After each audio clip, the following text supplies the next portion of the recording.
মামা আমাকে দেখেই বললেন, রেশমা, তুই অনেক দিন পর এলি। আজ আমি তোর জন্য বাজার থেকে অনেক বড় একটা মাছ নিয়ে আসব। আজ মাছের মাথা দিয়ে মামা ভাগ্নি ভাত খাবো। মামার এই কথা শুনে আমার মনটা ভরে গেল। সেদিন দুপুরে আমরা সত্যিই অনেক মজা করে মাছের মাথা দিয়ে ভাত খেলাম। রাতে যখন ঘুমানোর সময় হলো, মামা বললেন, রেশমা, তুই তোর মামির সাথে ঘুমিয়ে পড়। আমি বারান্দায় গিয়ে ঘুমাই। মামা মামির সরলতা আর ভালোবাসা আমাকে মুগ্ধ করল। পরের দিন সকালে মামি বললেন, শোনো গো, তোমার ভাগ্নি এসেছে। ওরে নিয়ে একবার আমাদের বাড়িতে ঘুরে আসো না কেন? ওকে তো কোনোদিন আমাদের বাড়িতে নিয়ে যাওনি। মামির কথা শুনে আমার মনটাও লাফিয়ে উঠল। আমি তো ছোটবেলা থেকেই চট্টগ্রামের নাম শুনেছি, সেখানকার সাগর আর পাহাড়ের গল্প শুনেছি। চট্টগ্রামে যাওয়ার খুব ইচ্ছা ছিল আমার। আমি মামাকে বললাম, মামা, মামি যখন বলছেনই, চলো না তোমার শ্বশুর বাড়ি থেকে ঘুরে আসি। তোমার শ্বশুর বাড়িটাও দেখা হয়ে যাবে, আর চট্টগ্রাম শহরটাও ঘুরে আসা হবে। সারাদিন লেখাপড়া আর বাড়িতে থাকতে থাকতে একদম একঘেয়ে হয়ে গেছি। একটু মনটাও হালকা হবে। মামা প্রথমে একটু ইতস্তত করলেও আমার আগ্রহ দেখে রাজি হয়ে গেলেন। পরদিনই আমরা চট্টগ্রামের উদ্দেশ্যে রওনা দিলাম। মামার শ্বশুর বাড়ি পৌঁছে দেখলাম, মামার শ্বশুর একজন অদ্ভুত মানুষ। বাড়িতে কোনো মেহমান এলে তিনি এমনিতেই হাসি খুশি হয়ে উঠতেন। কিন্তু অদ্ভুত ব্যাপার হলো, আমি যখন মামার সাথে তার শ্বশুর বাড়িতে ঢুকলাম, মামার শ্বশুর আব্বা আমাকে দেখে অবাক চোখে তাকিয়ে রইলেন। যেন তিনি আমাকে চিনতে চেষ্টা করছেন কিন্তু পারছেন না। তার চোখে মুখে এক ধরনের বিস্ময় আর কৌতূহল মিশেছিল। আমি এগিয়ে গিয়ে মামার শ্বশুরকে সালাম দিলাম। তিনি আমার সালাম গ্রহণ করলেন এবং একটি দীর্ঘশ্বাস ফেলে বললেন, তোমরা এসে অনেক ভালো করেছ। আমি তো এখন চাইলেও তোমাদের বাড়িতে গিয়ে দেখে আসতে পারি না, তাই তোমরা এসে অনেক ভালো করেছ। তার কথায় আন্তরিকতা ছিল, কিন্তু একটা বিষয় আমাকে খুব ভাবাচ্ছিল। তিনি বারবার আমার দিকে এমনভাবে তাকাচ্ছিলেন যেন তিনি আমাকে কিছু বলতে চান, কিন্তু বলতে পারছেন না। তার চোখে মুখে এক ধরনের দ্বিধা আর অস্থিরতা লক্ষ্য করলাম। আমি তাকে জিজ্ঞেস করলাম, আব্বা, আপনি কি আমাকে কিছু বলতে চান? যদি কিছু বলার থাকে নির্ভয়ে বলুন। তিনি আমার দিকে তাকিয়ে একটু হাসলেন, কিন্তু সেই হাসিতেও যেন এক অদ্ভুত ছিল। তিনি বললেন, তুমি যখন এসেছো একটু শান্ত হও। অবশ্যই বলবো, কিন্তু কি কথা তা আমার তখনও জানা হলো না। এই অজানা কৌতূহল আমাকে সারাক্ষণ অস্থির করে রাখছিল। রাতে সবাই মিলে খাবার সেরে যখন ঘুমাতে গেলাম, আমি মুহূর্তেই ঘুমিয়ে পড়লাম। কিন্তু গভীর রাতে, প্রায় রাত ৩টার দিকে, হঠাৎ আমার ঘুম ভেঙে গেল। কোথা থেকে যেন একটা অদ্ভুত আওয়াজ আসছে। মনে হচ্ছে মেয়েলি কণ্ঠ। ধীরগতিতে সেই শব্দটা যেন ক্রমশ বাড়ছিল। আমার ভয় করতে শুরু করল। ভয়ে ভয়ে জানালার দিকে তাকালাম। ঘরের বারান্দায় কেউ যেন হাঁটছে। কিন্তু কে সে? অন্ধকারে ভালো করে দেখা যাচ্ছিল না। যখন আরও ভালো করে তাকানোর চেষ্টা করলাম, আমার মনে হলো সেটা যেন মামার শ্বশুর হতে পারেন।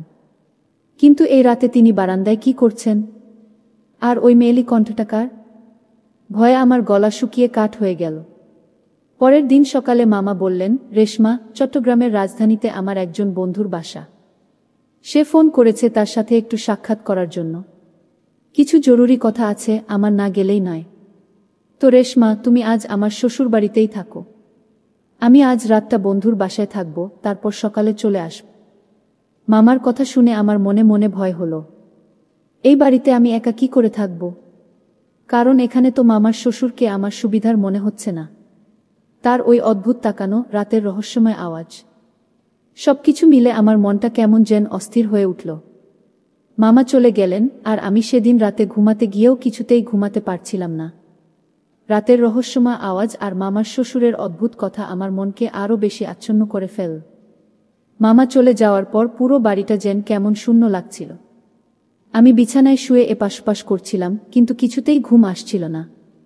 রাতের আবছা আলো ঘরের প্রতিটি জিনিসকে কেমন যেন রহস্যময় লাগছিল। ঘড়ির কাঁটা টিক টিক করে চলছিল। আমি মনে মনে ভাবছিলাম, মামার শ্বশুর আব্বার ওই অদ্ভুত তাকানো আর রাতের বেলা বারান্দায় হাঁটার শব্দটা কি ছিল? একজন বয়স্ক মানুষ এত রাতে কেন বাইরে হাঁটবেন? আর সেই মেয়েলি কণ্ঠটাই বা কার ছিল? আমার কল্পনায় নানা রকম অদ্ভুত ছবি ভেসে উঠছিল। হঠাৎ করেই বাইরে থেকে আবার সেই রহস্যময় কণ্ঠস্বর শুনতে পেলাম। এবার যেন আওয়াজটা আরও স্পষ্ট, আরও কাছাকাছি মনে হলো। মনে হলো কেউ যেন ফিসফিস করে কথা বলছে। ভয়ে আমার মন কেঁপে উঠল। আমি চাদরটা গায়ে জড়িয়ে নিলাম আর ঘুমানোর চেষ্টা করলাম, কিন্তু কৌতূহল আমাকে স্থির থাকতে দিল না। আমি ধীরে ধীরে বিছানা থেকে নেমে জানালার কাছে গেলাম। পর্দা সরিয়ে সাবধানে বাইরে তাকালাম। চাঁদের আবছা আলো বারান্দাটা কিছুটা দেখা যাচ্ছিল। প্রথমে কিছুই দেখতে পেলাম না, কিন্তু একটু পরেই আমার চোখ আটকে গেল। মামার শ্বশুর আব্বা বারান্দায় দাঁড়িয়ে আছেন। তিনি একটা গাছের দিকে এক দৃষ্টিতে তাকিয়ে আছেন, আর তার ঠোঁট নড়ছে যেন তিনি কারোর সাথে কথা বলছেন। কিন্তু আশেপাশে তো আর কেউ নেই। তাহলে তিনি কার সাথে কথা বলছেন? ব্যাপারটা আরও রহস্যময় মনে হলো। আমি ভালো করে খেয়াল করলাম, তার চোখগুলো কেমন যেন ঘোলাটে দেখাচ্ছিল, আর তার মুখটা ভীষণ মলিন। মনে হচ্ছিল তিনি ভীষণ চিন্তিত বা দুশ্চিন্তাগ্রস্ত। কিছুক্ষণ পর তিনি হঠাৎ করে মাটির দিকে তাকিয়ে নিচু স্বরে কিছু বললেন। তারপর ধীরে ধীরে ঘরের ভেতরে চলে গেলেন। আমি জানালা থেকে সরে এসে বিছানায় ধপাস করে বসে পড়লাম। আমার সারা শরীর ভয়ে কাঁপছিল। কি দেখলাম আমি? মামার শ্বশুর কি ঘুমের ঘোরে কথা বলছিলেন, নাকি অন্য কোনো রহস্য লুকিয়ে আছে? এই চিন্তায় আমি সারা রাত আর ঘুমাতে পারলাম না। ভোরের আলো ফুটতেই আমার চোখে একটু ঘুম নামল। সকালে ঘুম ভাঙতেই দেখি মামি আমার পাশে বসে আছেন। তিনি বললেন, কি রে রেশমা, তোর শরীর খারাপ লাগছে নাকি? মুখটা এমন ফ্যাকাশে লাগছে কেন? আমি মামির দিকে তাকালাম। রাতের ঘটনাগুলো তাকে বলার সাহস হলো না। ভাবলাম তিনি হয়তো আমাকে বকা দেবেন বা বিশ্বাসই করবেন না। তাই মিথ্যা করে বললাম, না মামি, তেমন কিছু না। রাতে ভালো ঘুম হয়নি তাই। মামি চিন্তিত মুখে বললেন, সাবধানে থাকিস। শরীর খারাপ লাগলে বলবি। সকালের নাস্তা করার সময় মামার শ্বশুর আব্বাকে দেখলাম। তিনি স্বাভাবিক আছেন, যেন রাতে কিছুই হয়নি। তিনি আমার দিকে তাকিয়ে হাসি মুখে বললেন, কি রেশমা, রাতে ভালো ঘুম হয়েছে তো? তার এই প্রশ্ন শুনে আমার মনে হলো তিনি যেন আমাকে বিদ্রূপ করছেন। আমি শুধু মাথা নাড়লাম। নাস্তা শেষ করে তিনি বাইরে গেলেন। আমি সুযোগ বুঝে মামিকে জিজ্ঞেস করলাম, মামি, আব্বা রাতে বারান্দায় হাঁটেন নাকি? মামি একটু অবাক হয়ে আমার দিকে তাকালেন। কেন রে, কি হয়েছে? আমি তখন ইতস্তত করে রাতের কথাগুলো বললাম, তবে শুধু মামার শ্বশুরের বারান্দায় হাঁটার কথা বললাম, মেয়েলি কণ্ঠের কথা বললাম না। মামি সব শুনে দীর্ঘশ্বাস ফেললেন। আসলে কি জানিস, আব্বা আজকাল রাতে একটু অন্যরকম আচরণ করেন। তার ঘুমটা ভালো হয় না। মাঝে মধ্যে এভাবে বারান্দায় হাঁটাহাঁটি করেন। মনে হয় যেন কারো সাথে কথা বলছেন। আমরা প্রথমে ভয় পেলেও এখন মোটামুটি অভ্যস্ত হয়ে গেছি। ডাক্তার দেখিয়েছিলাম, ডাক্তার বলেছেন এটা বার্ধক্যের কারণে হতে পারে। মামির কথা শুনে আমার মনে একটু স্বস্তি ফিরে এলো, কিন্তু পুরোপুরি স্বস্তি পেলাম না। মামি হয়তো সবটা জানেন না বা আমাকে বলতে চান না। মনে হলো, কিন্তু মামি বলল, তুমি আসার পর থেকেই আমার বাবা একটু বেশিই অদ্ভুত হয়েছে। এই রহস্যের পেছনে আরও গভীর কিছু লুকানো আছে। মামির কথা শুনে খানিকটা স্বস্তি পেলেও আমার মন থেকে সন্দেহ পুরোপুরি কাটল না। বার্ধক্যজনিত সমস্যা? কিন্তু রাতের সেই মেয়েলি কণ্ঠস্বরটা কি ছিল? মামি হয়তো সবটা জানেন না, অথবা আমাকে জানাতে চান না। সারাদিন আমার মাথায় ঘুরপাক খাচ্ছিল এই চিন্তা। আমি মনে মনে ঠিক করলাম, এই রহস্যের আমাকে জানতেই হবে। সেদিন বিকেলে আমি বাড়িটা ভালো করে ঘুরে দেখার সিদ্ধান্ত নিলাম। বাড়িটা বেশ পুরনো, তবে পরিপাটি করে সাজানো। আমি প্রতিটি ঘর, প্রতিটি কোণ খুঁটিয়ে দেখতে লাগলাম। মামার শ্বশুর আব্বা তখন বারান্দায় বসে খবরের কাগজ পড়ছিলেন। আমি লক্ষ্য করলাম তার চোখ দুটো মাঝে মাঝে অস্থিরভাবে চারদিকে ঘুরছে, যেন তিনি কিছু খুঁজছেন। হাঁটতে হাঁটতে আমি বাড়ির পেছনের দিকে গেলাম। সেখানে একটা ছোট বাগান ছিল, আর বাগানের এক কোণে একটা পুরনো ভাঙা ঘর দেখতে পেলাম। ঘরটা লতাপাতায় ঢাকা, আর তার দরজা জানালাগুলো ভাঙা। দেখে মনে হচ্ছিল বহুদিন ধরে ঘরটা তালাবন্ধ। আমার মনে হলো এই ঘরের ভেতরেই হয়তো কোনো রহস্য লুকিয়ে আছে। আমি কৌতূহলবশত ঘরের কাছাকাছি গেলাম। একটা ভাঙা জানালা দিয়ে ভেতরে উকি মারার চেষ্টা করলাম, কিন্তু অন্ধকার আর ধুলোবালির জন্য কিছুই দেখা যাচ্ছিল না। ঘরের ভেতরে একটা গন্ধ পাচ্ছিলাম। হঠাৎ করেই পেছন থেকে মামির ডাক শুনতে পেলাম, রেশমা, ওখানে কি করছিস? ওটা একটা ভাঙা ঘর, ভেতরে সাপ থাকতে পারে। এদিকে আয়। মামির কথায় আমি চমকে উঠলাম। তিনি দ্রুত আমার কাছে এসে আমাকে টেনে নিয়ে গেলেন। তার চোখে এক ধরনের ভয় আর সতর্কতার ছাপ দেখলাম। মামি বললেন, ও ঘরে কেউ যায় না, যেতেও নেই। ওটা আমাদের একটা পুরনো গুদাম ঘর, ওখানে কিছুই নেই। মামির কথায় কেমন যেন একটা ধোঁয়াশা মনে হলো। গুদাম ঘর? কিন্তু তার আচরণে মনে হলো তিনি কিছু লুকাতে চাইছেন। সেই রাতেও আমার ঘুম আসছিল না। রাতের খাবারের পর মামার শ্বশুর আব্বা যথারীতি তাড়াতাড়ি ঘুমিয়ে পড়লেন। মামিও কিছুক্ষণ পর ঘুমাতে গেলেন। আমি বিছানায় শুয়ে কান পেতে রইলাম। প্রায় মাঝরাতে আবার সেই ফিসফিস আওয়াজ। এবার আওয়াজটা যেন আরও স্পষ্ট। মনে হলো কেউ যেন কাঁদছে। আমার মন আরও অস্থির হয়ে গেল। আমি আর নিজেকে ধরে রাখতে পারলাম না। ধীরে ধীরে বিছানা থেকে নেমে আসলাম। এবার আর জানালার পাশে নয়, সরাসরি ঘরের দরজা খুলে বারান্দায় তাকালাম। আবছা আলো দেখলাম, মামার শ্বশুর আব্বা আবার সেই গাছের দিকে তাকিয়ে আছেন। তিনি ফিসফিস করে কিছু বলছেন, আর তার হাত দুটো কেমন যেন বাতাসে কিছু আঁকড়ে ধরার চেষ্টা করছে। আমি আরও ভালো করে খেয়াল করলাম, তার চোখ থেকে জল গড়িয়ে পড়ছে। তিনি কাঁদছেন। আর সেই মেয়েলি কণ্ঠস্বরটা, সেটা যেন আব্বার কণ্ঠস্বরের সাথেই মিশে আছে। যেন তিনি নিজেই মেয়েলি কণ্ঠে কথা বলছেন, অথবা মেয়েলি কণ্ঠকে নকল করছেন। আমি আর অবাক হলাম না, কিন্তু তার এই কান্না দেখে আমার মনে গভীর কৌতূহল জন্মালো। তিনি কেন কাঁদছেন? কিসের এত কষ্ট তার? এই মুহূর্তে আমার মনে হলো তিনি একা নন, যেন তার সাথে অদৃশ্য কোনো একজন দাঁড়িয়ে আছে। কিছুক্ষণের মধ্যে তিনি ঘরের ভেতরের দিকে চলে গেলেন। আমি দ্রুত নিজের ঘরে ফিরে আসলাম। আমার মনে হলো এই রহস্যের সমাধান হয়তো ওই ভাঙা ঘরটার সাথেই জড়িত, যার কথা মামি লুকাতে চেয়েছিলেন। মামার শ্বশুরের কান্না দেখে আমার মনটা খুব খারাপ হয়ে গেল। একই সাথে কৌতূহল আরও বেড়ে গেল। তার কান্নার কারণ কি? আর সেই ভাঙা ঘরের সাথে এর কি কোনো সম্পর্ক আছে? পরদিন সকালে আমি মনে মনে ঠিক করলাম, আজ যেভাবেই হোক সেই ভাঙা ঘরটার রহস্য উন্মোচন করব। সকালে নাস্তার পর মামার শ্বশুর আব্বা যথারীতি বাইরে গেলেন। মামি বাড়ির কাজকর্মে ব্যস্ত ছিলেন। এটাই সুযোগ। আমি চুপি চুপি বাড়ির পেছনের দিকে সেই ভাঙা ঘরটার দিকে গেলাম। মামি যাতে টের না পান সেদিকে সতর্ক দৃষ্টি রাখছিলাম। ঘরটার চারদিকে ঘন লতাপাতা আর আগাছা জমে আছে। ঘরের কপাট দুটো ভাঙা, আর চারপাশে মাকসার জাল। ভেতরে ঢোকার আগেই একটা দুর্গন্ধ নাকে এলো। ঘরের ভেতরে ঢুকেই আমার গা শিউরে উঠল। ধুলো আর আবর্জনার স্তূপের মাঝে ঘরের কোনায় একটা পুরনো আলমারি দেখতে পেলাম। আলমারির পাল্লা দুটো খোলা, আর ভেতরে কিছু পুরনো কাপড় চোপড় আর ভাঙাচোরা জিনিসপত্র এলোমেলোভাবে পড়ে আছে। ঘরের মধ্যে আলো প্রবেশ করতে না পারায় পুরো ঘরটা অন্ধকারাচ্ছন্ন ছিল। আমি সাবধানে ভেতরে ঢুকলাম। আমার চোখ অভ্যস্ত হতে কিছুটা সময় লাগল। আমি আলমারির দিকে এগিয়ে গেলাম। সেখানে একটা পুরনো কাঠের বাক্স দেখতে পেলাম। বাক্সটার উপরে পুরো ধুলোর আস্তর। আমি সাবধানে বাক্সটা খুললাম। বাক্সটার ভেতর থেকে একটা পুরনো ডায়েরি আর কিছু পুরনো চিঠি বেরিয়ে এলো। ডায়েরিটা দেখতে বেশ পুরনো, পাতাগুলো হলদে হয়ে গেছে। আমার মনে হলো এই ডায়েরির মধ্যেই হয়তো রহস্যের চাবিকাঠি লুকানো আছে। আমি দ্রুত ডায়েরিটা হাতে তুলে নিলাম।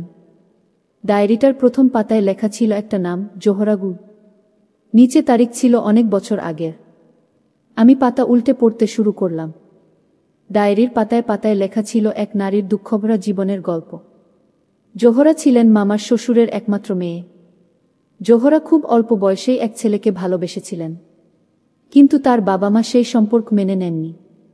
জোহরার বাবা তাকে জোর করে অন্য এক ছেলের সাথে বিয়ে দিতে চেয়েছিলেন, কিন্তু জোহরা সেই বিয়েতে রাজি ছিলেন না। ডায়েরিতে লেখা ছিল জোহরা তার প্রেমিকের সাথে পালিয়ে যেতে চেয়েছিলেন, কিন্তু পারেননি। এক রাতে তিনি বাড়ি থেকে পালিয়ে যান, আর তারপর তাকে আর খুঁজে পাওয়া যায়নি। তার বাবা মা অনেক খোঁজাখুঁজি করেও তার কোনো সন্ধান পাননি। ডায়েরিটা পড়তে পড়তে আমার চোখ ভিজে উঠল। জোহরার জীবনের করুণ পরিণতি আমাকে গভীরভাবে নাড়া দিল। ডায়েরির শেষ পাতায় লেখা ছিল, আমি জানি না আমার ভাগ্যে কি আছে। আমার বাবা মা আমাকে ভালোবাসেন না। আমি শুধু চাই আমার ভালোবাসার মানুষকে ফিরে পেতে। যদি তা না হয় তবে আমি এই পৃথিবীতে আর বেঁচে থাকতে চাই না। এই লাইনগুলো পড়ে আমার মনে হলো জোহরা হয়তো মারা গিয়েছিল। কিন্তু তাহলে মামার শ্বশুরের রাতের কান্নার কারণ কি? আর সেই মেয়েলি কণ্ঠস্বর? আমি আরও কিছু চিঠি পেলাম। সেগুলো জোহরার লেখা। চিঠিতেও তার দুঃখ, ভালোবাসা আর বাবা মায়ের প্রতি অভিমানের কথা লেখা ছিল। সবশেষে একটা পুরনো ছবি পেলাম। ছবিতে জোহরা হাসি মুখে দাঁড়িয়ে আছেন, দেখতে অনেক সুন্দর। ছবিটার পেছনে লেখা ছিল, তোমার জোহরা গু।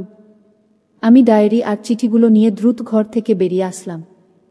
আমার মনে হলো জোহরার বাবা অর্থাৎ মামার শ্বশুর আব্বা হয়তো এখনও তার মেয়েকে হারানোর শোক ভুলতে পারেননি। রাতের বেলা তিনি জোহরার কথা ভেবে কাঁদেন, আর জোহরার কণ্ঠস্বর তিনি হয়তো নিজের মনেই শোনেন। তার আচরণ, তার চোখের জল, সবকিছু এখন স্পষ্ট হল। জোহরার ডায়েরি আর চিঠিগুলো পড়ে আমার মনটা এক গভীর বিষাদে ভরে গেল। মামার শ্বশুরের রাতের কান্নার কারণ আর সেই রহস্যময় মেয়েলি কণ্ঠের পেছনের সত্যটা আমার কাছে এখন পরিষ্কার। তিনি নিজের মেয়ে হারানোর যন্ত্রণা ছটফট করছেন, আর তার মনে জোহরার কণ্ঠেই প্রতিধ্বনিত হচ্ছে। এই শোক তাকে প্রতিনিয়ত কুরে কুরে খাচ্ছে। আমি ডায়েরি আর চিঠিগুলো সাবধানে আমার ব্যাগে রাখলাম। মনে মনে ভাবলাম, মামিকে সব কথা খুলে বলা উচিত। এই দুঃখ শুধু মামার শ্বশুরের একার নয়, পুরো পরিবারের। মামি হয়তো জোহরার নিখোঁজ হওয়ার কারণ সম্পর্কে অস্পষ্ট ধারণা রাখেন, কিন্তু ডায়েরির ভেতরের গভীরে লুকানো কষ্ট তিনি জানেন না।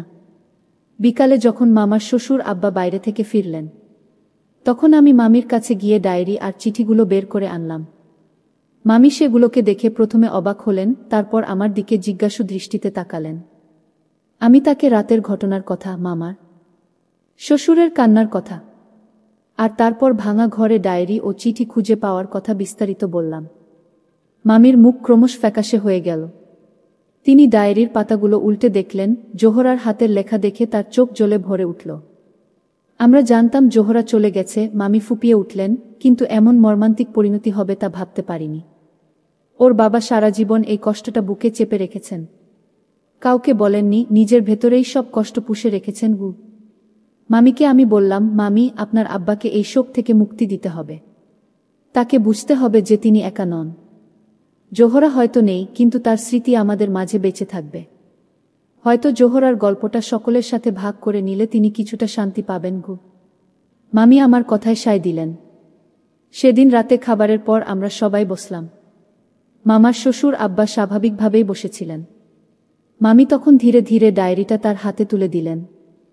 আব্বা প্রথমে অবাক হলেন, তারপর যখন জোহরার হাতের লেখা দেখলেন, তিনি ডায়েরিটা খুলে পড়তে শুরু করলেন।